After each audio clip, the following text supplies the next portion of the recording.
Okay, so combustion analysis. So we have this compound right here that we know that it contains carbon, hydrogen, and oxygen. If we heat 0.513 grams of this compound, of this acid, we see that we get 0.501 of CO2 and 0.103 of H2O. And it wants to know the empirical formula. And then the second part is it gives us its molar mass and wants to know its molecular formula. So we're going to take the CO2 first, and we're going to say 0.501 grams of CO2. Okay, and then I want to get that to moles, so I'm going to divide by the molar mass of CO2, which is 44.01 grams per mole. And in a molecule of CO2, in 1 mole of CO2, I know that I can have 1 mole of carbon. Do you agree with that? In every mole of CO2, there is 1 mole of carbon. So we're going to use that molar relationship, or that stoichiometric relationship. So that would give me, when I do that math, 0.0114 moles of carbon. Okay, now I'm going to do the same thing with the water. I'm going to say 0.103 grams of water, and I'm going to divide by the molar mass of water, which is 18.02.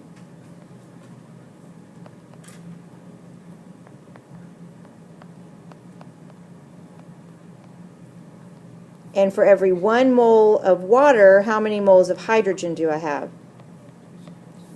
2, because of that little subscript, so 2 moles of hydrogen. And looky there, I get the same answer, 0.00114 moles of hydrogen. Okay? So I have my moles of carbon and my moles of hydrogen. How can I calculate how much oxygen I have? So what I'm going to do is I'm going to do a calculation over here and multiply by the molar mass of carbon, which is 12.01 grams per mole. And when I do that, I get 0.137 grams. I'm going to do the same thing for hydrogen. What do I use for the hydrogen's molar mass? I do not. That's why I asked that. Because hydrogen is bound up in a compound, it's single, so it's 1.01. Okay? You only use the molar mass of diatomics when they're completely by themselves. And that is probably the most common mistake on these type of problems across the board every year and on the AP exams. So you're going to just do the molar mass of 1 hydrogen, and then that comes out to be 0.115 grams of hydrogen. So now I can figure out how much oxygen we have by subtracting those numbers from the original amount, because remember, I only have carbon, hydrogen, and oxygen, so according to the law of conservation mass, it has to equal the total. So I'm just going to say 0.501 minus, and then I would add those together, 0.5 grams, and then I would get that I have 0.365 grams of oxygen. Okay? So if I convert that into moles, now I can see my ratio. Why did you subtract it from 0.501 instead of 0.5? Oh, because I wrote down the wrong thing. Oh. That's why. Thank you. On my paper I have 0.513. I just looked up and saw that number. Sorry about that. So there, and that will actually add up to 0.365. So now that I have the oxygen, what do I need to do to oxygen? Convert it to moles. So I would divide by 16 and get my number of moles as 0.0228 moles of oxygen. And now I'm out of room, so I'm going to let y'all catch up and then I'll erase and keep going. Okay? So now I've got everything into moles, so what's my next step? Divide by the smallest. Okay? So I'm going to do that in the next step because I'm out of room. But I think people are still catching up on writing.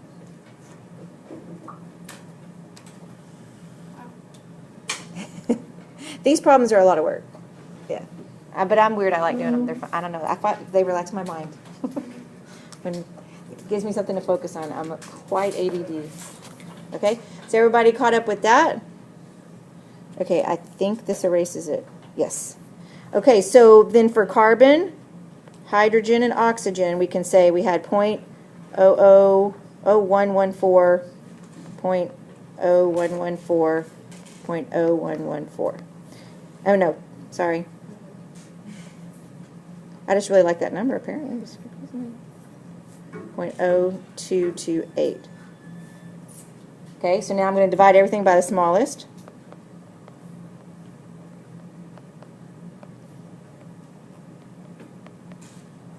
So I get 1, 1, and 2. So my empirical formula would be CHO2. So that would be my empirical formula.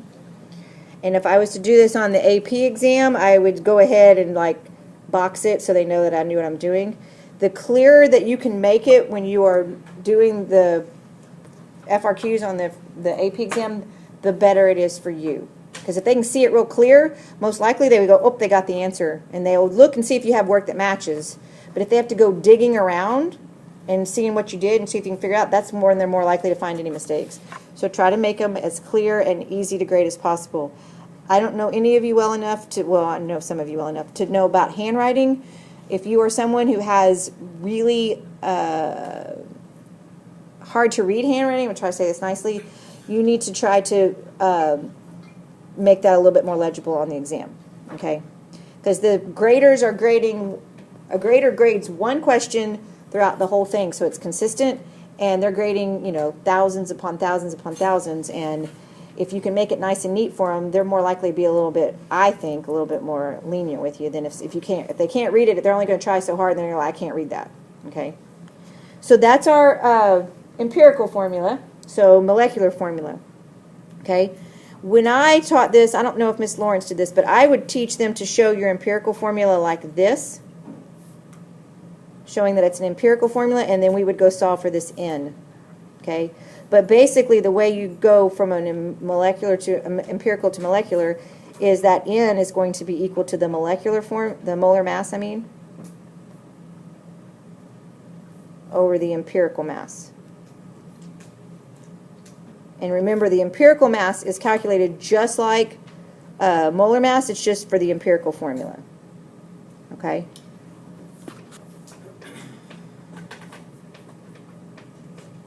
So I'm going to erase this because I'm running out of room again. So we came up with the CHO2. You do not have to write it this way, but I find it an easier way to explain to you how to get from empirical to molecular. So it gave us a molar mass of 90.04, and then we're going to calculate the empirical mass of the CHO2. When we do that, we get 4502, so it comes out to 2. So now we take that 2 and we plug it in there, and we get our empirical formula to be C2H2O4. Questions? Okay. That's the empirical formula? This is molecular. This is like, because remember the difference between the molecular and the empirical is the simplest ratio, the simplest one it could be. Okay? The empirical formula, I mean the molecular formula is what it really is. Yes? So the 45.02, that's the... That is the mass of this. Okay, yeah. And you calculate it just like you do molar mass. It's just not called molar mass because that's not a molecular formula. Okay. Yeah. But it's calculated the same thing. Add them up on, 12.01 plus, it's the same thing. Okay?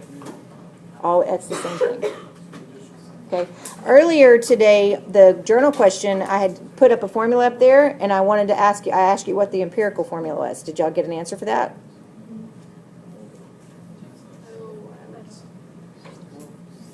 I think I had done C4H12O2.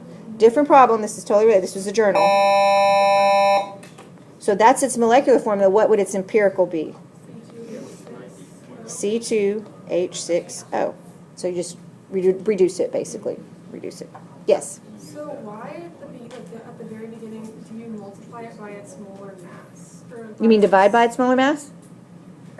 Yeah, like whenever you get like the moles of carbon, why are you multiplying it by 12.01? Oh, because we need to know what mass of carbon we had in that compound and what mass of hydrogen were in that compound, so that we could see what the mass of oxygen is.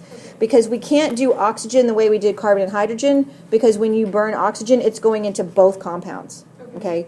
And so we can't, and also some of that oxygen came from, from burning it. So that's why we have to do it that way.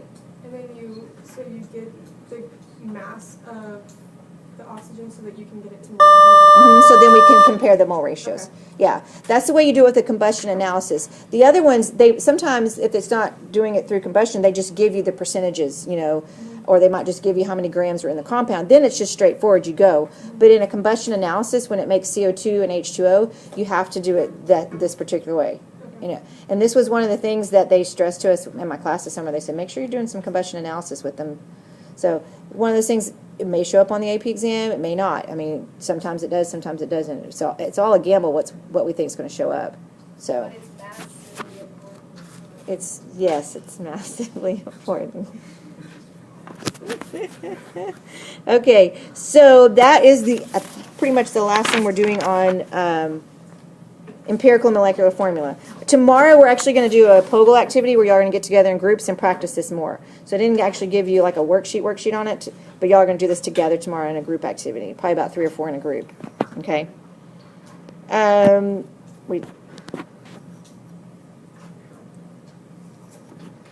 Okay. Sorry about that. So that brings us to chemical equations, maybe. Hopefully you know that the reactants are before the arrow and the products are after the arrow, and the arrow means yields. And then, of course, we balance them. Must have the same number of both sides. This is all very much a review. It's going to be important in here to use the physical state, solid, liquid, gas, and aqueous, okay? Especially when they're asking you to tell exactly what's happening in the reaction. And when we get to KSP, you need to know that we don't include solids and stuff like that. So it's going to be important to have, they're tedious. I hate writing them behind them, but they are important because it kind of lets us know what's going on in the reaction. So balance equations. If it's a normal regular equation, we just balance the charges. If it's a redox equation, then we got to do that one differently, okay? But we'll do redox on chapter 4, not here, okay? So here's an example. How would we balance these? I think it balances it for us. 2 aluminum, 3 chloride, and 2 AlCl3. This is all pretty straightforward. Hopefully, everybody's good with balancing, right? Yeah. I'm not going to give you a worksheet on how to balance equations. Okay? All right. Yeah, hopefully we know how to do that. So this one, you have to be able to write them. That's something we didn't practice a lot. Yeah, we did actually practice that. Of writing it from the words. You got to just be able to read what it says. So this one would be very easy. pH 3, combusted in air. So that means I'm going to add what to it? Oxygen. Oxygen. And then it makes water, and it says it's gaseous water plus solid P2O5. And so you would write those. That's going to be a gas, of course, and then they told us that was a gas. And then we need to balance that. So what would we do to balance it?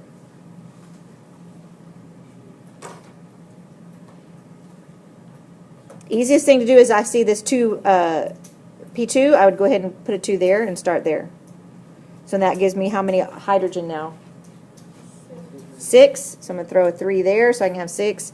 And then how many total oxygen do I have now on the product side? 8. So I need to put a 4. So it doesn't, on these it doesn't matter where you start, just start. Sometimes you can look at something and go, I don't know how to do it. Just start balancing something and see what happens. I mean, all you're going to do is start over if it doesn't work. NH3. And it says gas. So we got G is passed over hot liquid sodium metal. Not something you usually write as a liquid, but it does say it's a hot liquid. Hydrogen gas is released. We know that that is a gas. And then solid, NH,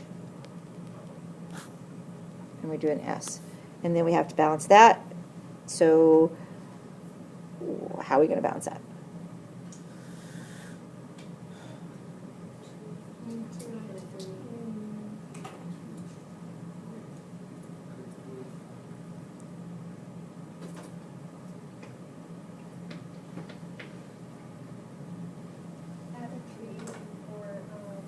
Add a what?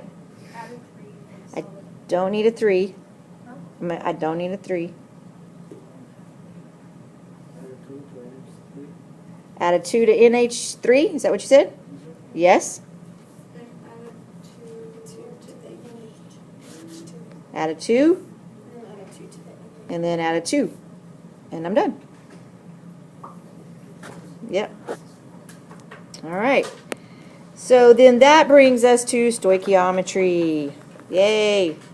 Mole ratio, remember, is required in every stoichiometry problem, and it's always the moles required over the moles given. That's how you get from what they gave you to what you're trying to get to. Okay, so I have, if you were in my class, I said moles of the unknown over moles of known is another way to look at it. So this one says, what mass is formed when 5.38 grams reacts with water according to this equation? So, of course, we always start with what it gave us. So 5.38 grams of lithium nitride. I need to do what? Divide by the molar mass. 34.83. 1 mole. And then I need the mole ratio. This is an easy one. It's 1 to 1. When it's 1 to 1, you still need to write 1 to 1. Don't just go, oh, it's just, yeah, don't ever just assume they know that it's, always write it. Here's another thing. If you are crunched for time and you're doing a problem and you can't figure out how to balance it, go ahead and still write the problem and just use a 1-to-1 ratio, because they might take off points for the mole ratio, but you get points for knowing what you were supposed to do. Okay, so if you happen to get a really hard one, and then we have to go to NH3, and so we multiply by the molar mass of NH3. Is this ringing a bell? Yes. Good. And then that works out to be, I need 3 significant figures, so it would be 2.63 grams of ammonia. So hopefully that rings a bell.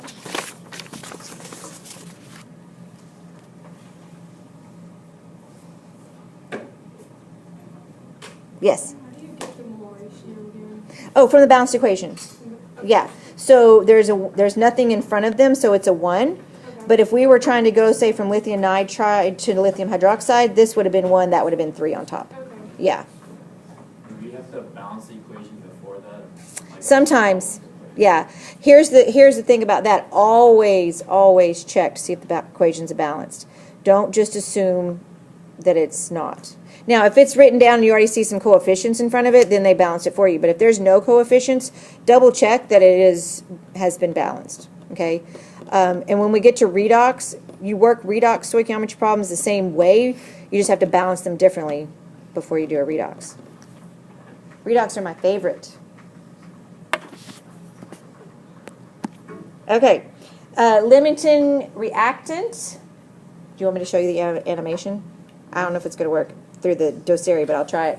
But remember, with limiting reactant, the easiest way to do it is they're going to give you 2 masses, and you work the problem twice, and then whatever gives you the smallest answer is your answer. Okay? If they ask you what a limiting reactant, which one the limiting reactant is, and they're not asking you in terms of one of the products, just pick a product to work. Because either it doesn't matter if you pick product 1, 2, or 3, you're going to get the same limiting reactant the whole time. Pick the easiest one. Like, don't pick a real, like, complicated high mass or whatever. If there's water, pick water, because you all know what the molar mass of water is at this point in your life, right? Anybody remember? 18.02. If you don't remember, you'll remember very quickly. Because those ones we do all the time, you just kind of get them. Let's see if the animation works from here. I don't know if it does. Oh, this is, yeah. Y'all don't need to go through this, do you? Make a sandwich. What are you going to run out of? Do y'all want to read this or go on? Yeah. Okay. So, remember I told you about particulate. I want you to draw, if you were to draw this reaction, assume the reaction goes to completion, and I want you to draw the resulting particles in the right-hand box. And then tell me which one is the limiting reaction. Okay? And I will give you a hint. Count up the number of particles in the before box. I'm recording.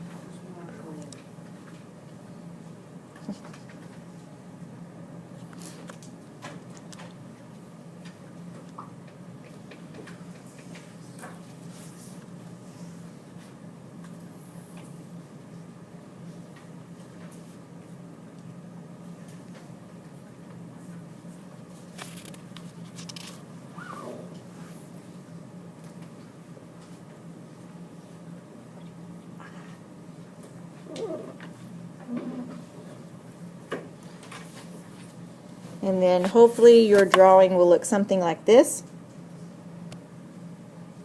You should have 3 compounds drawn together, or 3 ionic things drawn together, and then you should have 2 circles, because you have 2 circles left over. That's your excess reactant. So in this case, the limiting reactant would be X, because you run out of that. Okay? Any questions on that? All right, this one is limiting reactant. It's an easy one because it's just moles. It says how many moles can be produced by this reaction if you have 1 mole, 2 mole, and 3 moles of each of your reactants. Okay, so these are the easy ones because we don't have to even go to molar masses and all that stuff. So we're going to start out with 1 mole of the Fe2S3, and the mole ratio would be 2. And I know it's tempting to just go 2 moles, 1 mole, or 2 moles, whatever, but please write it out for the AP exam. And then that works out to be 2 moles.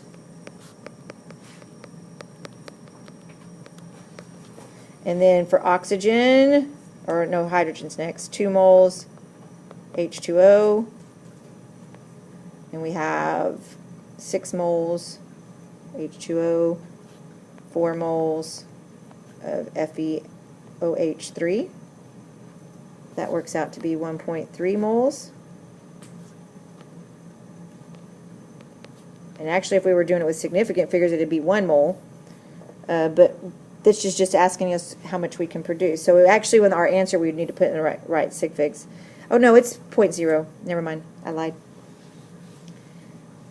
And then 3 moles of oxygen. And that mole ratio is 3 moles of oxygen to 4 moles of the iron oxide, or iron 3 hydroxide. And that works out to be 4 moles. So the most that we could produce would be 1.3, and that's because water is limiting.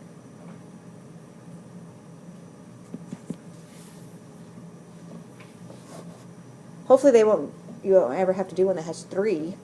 Usually it's just 2. But you always pick the smallest one. There are some, if you're watching a tutorial video, there are some that teach you to do it in terms of the other reactants and figure it out that way. But I feel like that's a more complicated way. We know how to do a stoichiometry problem, so we can just do it that way. Okay? Okay? On the next one, in the interest of saving time so I can finish off the notes, I'm going to give you what the answers are so that you can go and work the problem and see if you get the right answer. Okay? Is everybody done writing this before I move on? Got it? I don't want to move on with that. Yeah. Okay. So on this one, when you work this out, your final answer, when you get this, is going to be 24 grams. but I won't tell you which one's limiting. I'll let you figure that one out. But if you get 24 grams, then you did it correctly. Actually, I'll give you both of them. One's going to give you 29.9, one's going to give you 24. So the one that gives you this is going to be your limiting. Because you know that's a good practice one for you. So then very quickly, let's finish off with percent yield, which is a calculation that you're going to probably refer to back a lot in labs, because I'll say calculate your percent yield, or percent error is something different. But percent yield, if you remember from Chem 1, is your actual over theoretical. And where do we get our theoretical yield from? Say it. From your stoichiometry problem. Yeah. Any stoichiometry problem that you work is your theoretical yield. That is, in theory, how much we could get. In actuality, you never get that much. Your actual yield is always smaller than your theoretical yield. Very rarely does anything get 100% reaction. Okay? And so your actual yield has to be given to you. Okay? And you want to look for words like obtained, isolated, you know, that kind of thing, to make sure that you know what you're at. They don't always come out and say your actual yield is this. They might say it was obtained or isolated or whatnot. Okay, so here we have this reaction, and it says the reaction of 1 mole with an excess of Cl2 was given to you that 83.5 grams of the carbon tetrachloride was obtained. What is the theoretical, actual, and percent yield? So we have to write the balanced equation for this. So we are reacting CH4 plus Cl2, and we are making CCl4. Where does the hydrogen go?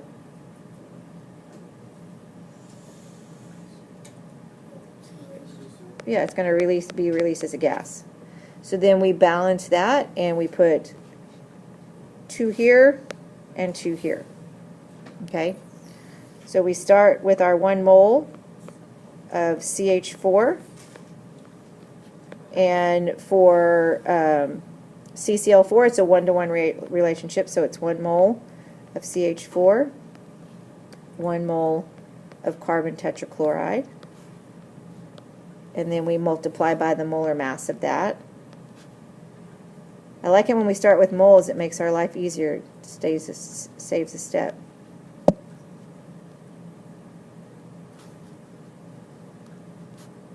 And we need 3 significant figures from the 1.00, so we would write that as 154 grams of CCl4.